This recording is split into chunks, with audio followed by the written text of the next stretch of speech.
నమస్కారం studio 4 news కి స్వాగతం.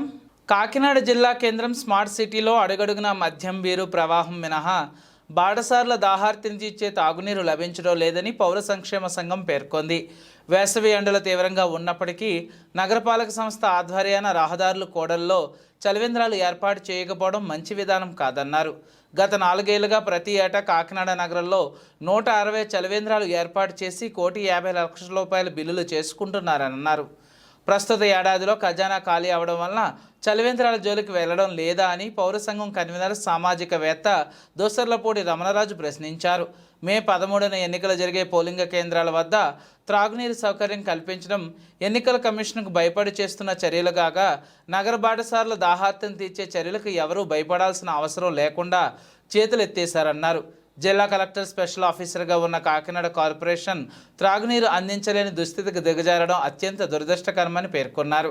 కార్పొరేషన్ కాంట్రాక్ట్ బిల్లులు కోట్ల రూపాయల్లో పెండింగ్ ఉండడం వల్ల ఎటువంటి పనులు జరగకుండా నిలిచిపోయాయన్నారు. స్మార్ట్ సిటీ పథకంలో 250 కోట్లు, జనరల్ నిధుల్లో 46 కోట్లు బకాయిలు ఏర్పడడం వల్ల నగరపాలక సంస్థ రోజువారీ నిర్వహణ తప్ప అదనపు పనులు చేపట్టడం లేదన్నారు. చలివేంద్రాల ఏర్పాట్లకు కార్పొరేషన్ ఖజానాలో నిధులు శూన్యం అయితే నగర ప్రజలు చందాలు ఇవ్వడానికి సిద్ధంగా ఉన్నారని కమిషనర్ ప్రకటన చేయాలని పౌర సంఘం కన్వీనర్ సామాజికవేత్త దోసలపూడి రమణరాజు కోరారు.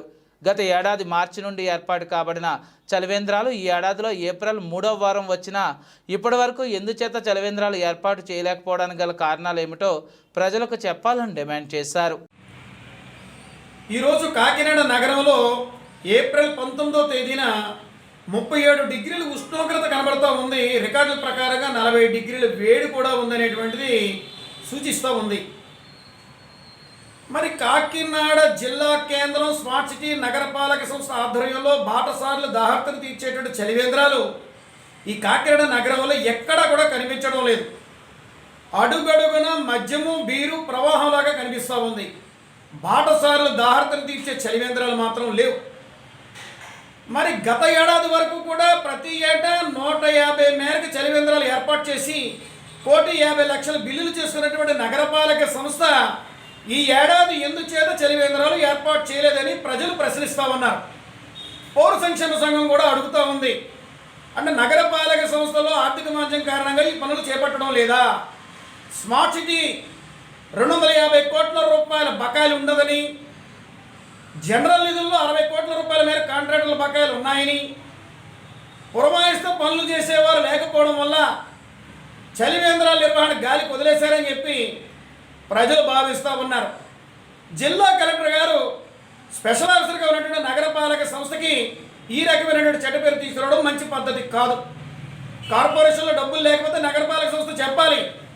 నగరంలో ఉన్నటువంటి ప్రజలందరూ కూడా విరాళాలు చందాలు ఇచ్చి చలివేంద్రాలు ఏర్పాటు చేయడానికి సిద్ధంగా ఉన్నారు. కాబట్టి ప్రజల దాహార్తిని తీర్చడానికి చలివేంద్రాలు ఎప్పటికైనా సరే కూడా ఏర్పాటు చేసే బాధ్యత తీసుకోవాలి.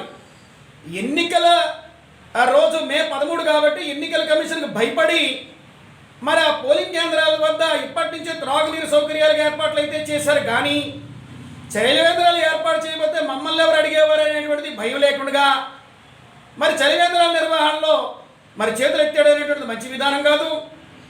మున్సిపాలిటీ చట్టం ఇచ్చాగా స్థానిక ప్రభుత్వం పన్నుల నుంచి వసూలు చేసేటువంటి డబ్బులతోటి చలివేంద్రాలు నిర్వహించాల్సినటువంటి బాధ్యత ఉంది.